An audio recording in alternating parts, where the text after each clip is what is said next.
One. Ladies and gentlemen, an outstanding guest of the season at Wales Certified, and we're going to find out if we can have him back for the summer. But he gave us the MASL indoor everything that we needed to know. He's from Kansas City with the Comets and the league. Erik Bergrud. You got it right. Oh, baby. Pardon why I stand up and applaud. How about that? How have you been? Oh, well, good. Good. Thank you for asking. We had the St. Louis High School Champions League up here, and the girls, and it was quite something. We have what is in the top couple of high school soccer girls in our town that came from a soccer family, Maddie Di Maria. And they played a team that's been in the last 5 Final Fours, winning the first 3 and then, placing runner up and, third place. So 2 outstanding Champions League. It's not just a tournament; it's a Champions League, man. And there it is. And you want the best, and you have the best. And that was what I was thinking when I said I gotta call Erik, man, because they had. I'm sorry, but the ambush in Kansas City, just maybe a couple more seasoning, but that Milwaukee and that San Diego, I mean, they've been indoor powerhouses For a long time, and San Diego going way back to the early 1980s. And so, yeah, last time we talked, it was pretty interesting in the Show Me State, and the St. Louis ambush knocked out the Comets. They had just knocked out the Comets when we talked last, and they were getting ready to take on San Diego. And I said at the time, I thought that St. Louis had a chance to beat them, and they came close in both games, but just couldn't quite do it. San Diego, all I can say is 17-time champions now, and they have set the bar. And one thing they've done really well is bring in free agents, bring people in from different soccer environments, get them to buy into their culture, get them to buy into their system, and all they do is win championships. Enough said. But I had my buddy of mine is a representative for Select Sports America with that soccer ball, and that was the national sponsor for the High School Champions League, which is spreading out. And the deal is that he has developed an award called the Virtuoso Award, where the exceptionally skillful and dominant display by an athlete elevating the game to a new level. And they had the Roz Doherty was just unbelievable. Last season was Maddie Di Maria. And I'm thinking, how many soccers can you put as a virtuoso? Or is it, one above everybody? Yeah, they've just had so many players over the years, and a little teaser for you, Kevin, that going to the way back time machine, one of their all-time greats, Kevin Crowe, is being inducted in the National Soccer Hall of Fame this Friday.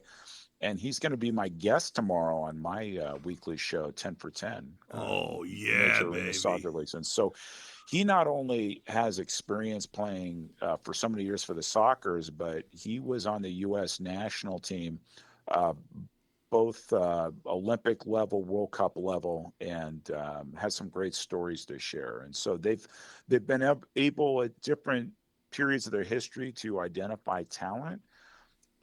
And if you have the opportunity to have 70 something degrees every day in the winter, why wouldn't you consider playing in San Diego? And that's an advantage they've had over the years.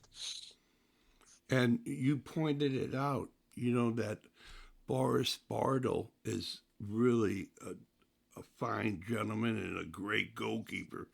But there's something about the blood with this Toff guy. Oh, seriously. And I mentioned last time his dad played for the St. Louis Storm. All time great. But his son, who was named the top goalkeeper in the playoffs, 5-time goalkeeper of the year. Now he has a championship ring. And so what's been great to see is the generations of soccer talent. And in this case, the Toth family stood up and won another title. Mm-mm-mm. So what does that do for you, man? Does that kind of, you still have the radio show, or what are you going to be doing, man? Yeah. So obviously, from an announcing perspective, the season's over.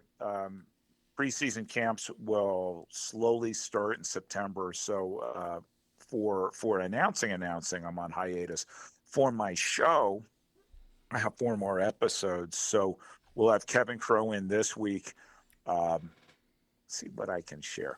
We'll have one of Major League Soccer's national soccer talents next week. We'll have a multi-time World Cup announcer who's done all sorts of games across the U.S. in Week 9. And then a special guest for Week 10. I'm going to actually be recording that interview tomorrow. Can't say who it is, but it's somebody who is well known by the entire soccer community across the country. So that's going to keep me busy. Yeah, okay then. All right. And then World Cup, right? So World Cup coming to Kansas City this summer. We have 6 games we're hosting and all sorts of events around town. I have no announcing responsibilities, but I absolutely have some hosting responsibilities. And so we're looking forward to welcoming some of the delegations here into Kansas City. And I just saw the other day that St. Louis is getting a friendly. Bosnia and Herzegovina. I know you have a huge Bosnian community there, so yeah, that's great news for St. Louis. Yeah, it's the most people outside of Bosnia in Europe. Yeah, it's the place. That's terrific news. So yeah, a lot of soccer for people to watch this summer, and we're excited. It's getting real, as they say. The closer we get to June, the more real it's going to be that Lionel Messi is going to be here in Kansas City, and then the Orange Army and all those Netherlands fans are going to be here, and we absolutely can't wait. I know that the Comets are supposed to announce something in terms of what they're going to do during the World Cup, and looking forward to that. And otherwise, a lot of us are just going to be fans and get around town, go to events, make some new friends, and have a great time. So, how can a bloke like myself? A bloke, yeah. Yeah. Follow me. I'm all over the socials, as the cool kids say. So you can find. I have an announcer page on Facebook. It's Erik Bergrud Announcer. You can find me on Twitter, Instagram. My first name, last name, ErikBergrud. I will be posting about soccer all summer. Probably not so much indoor, other than my show as it winds down this season, but definitely a lot about what's going to happen with the World Cup here in Kansas City. Maybe include some photos too, and then by the time World Cup's over, I'm going to be busy getting myself ready for the next indoor season, and we're excited for 26-27. I know that the St. Louis Kansas City rivalry really perked up this past season. We're excited see what games we've got with the ambush coming up, starting probably this November. Yeah. Hey, what's your insight about the World Indoor 5-on-5 with the United States national team? Well, so there's a couple different competitions. So there's FIFA sanctioned futsal, right? So futsal is very different than the indoor soccer game played generationally by the Steamers and Ambush. It's more on a basketball court with lines and out of bounces. And so US has a sanctioned team that plays in those tournaments. US got knocked out in qualifying the last tournament, so I'm sure they're going to regroup. There's also a competition which is closer to the American style indoor soccer, which is mini football that plays in sort of on a different schedule internationally. And so you'll see some major arena soccer league players playing in either or both competitions. It just kind of depends on their experience and their availability. And are you going to be announcing that $1 million game that's been going around for the Oh, TST, no, but I know some people who will actually be there at the competition. That's the TST, so it's back for another year. It's been hosted every year in Cary, North Carolina.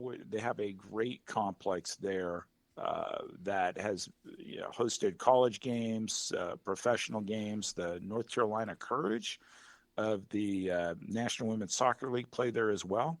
And no, it's a great time. And in fact, since you mentioned it, Kevin, there's a team from St. Louis called the Ambush Stars. Get it?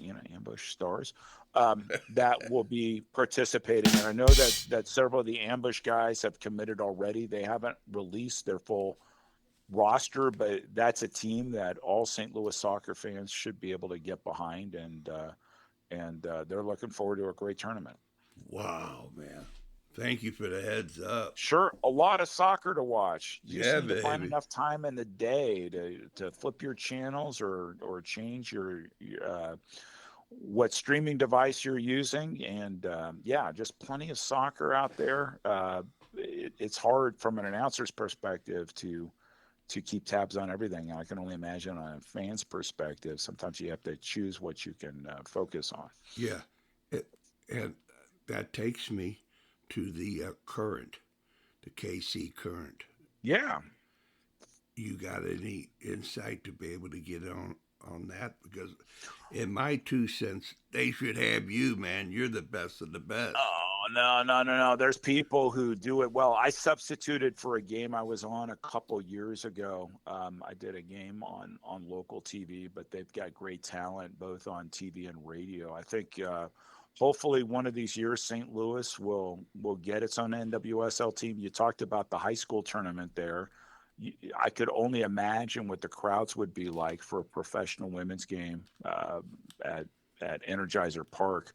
So, we've been fortunate in Kansas City, won a few championships back in the 2010s with the previous team, and the current have been consistently selling out games here in Kansas City, and it's a real blessing to have 3 teams here in town plus the World Cup. Obviously, Sporting Kansas City in Major League Soccer, the current and NWSL and the Comets in the Major Arena Soccer League. Plenty of college soccer to watch.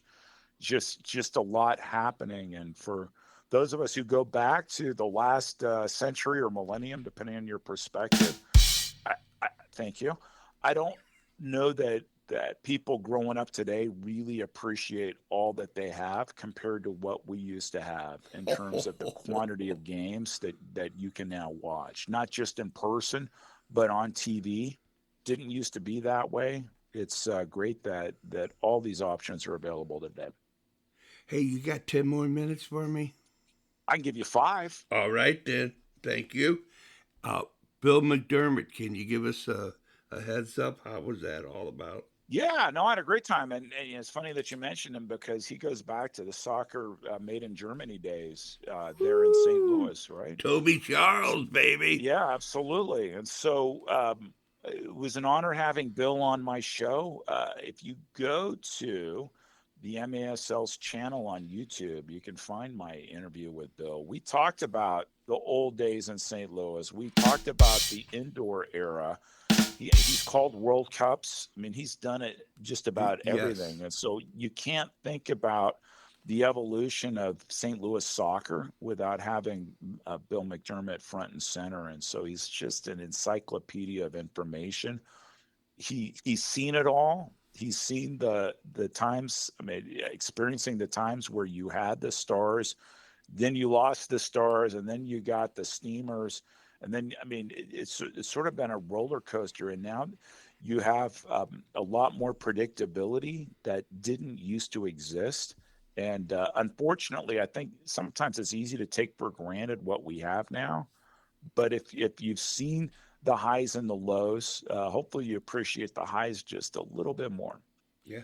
And how about give us a feel of what it's like to the America training facility is in Kansas City or something like that?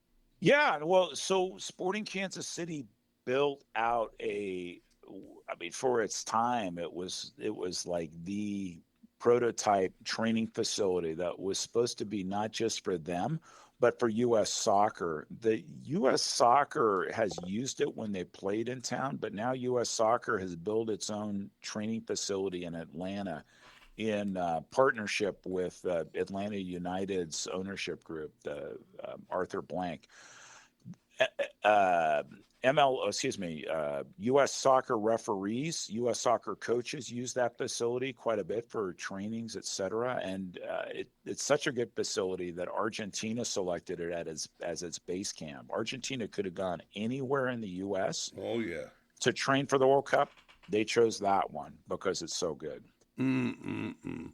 Well, as we always come here at the end of Wales Certified is to say, hey, Erik, whatever you want to say to who you ever want to say it to for as long as you want to say it for.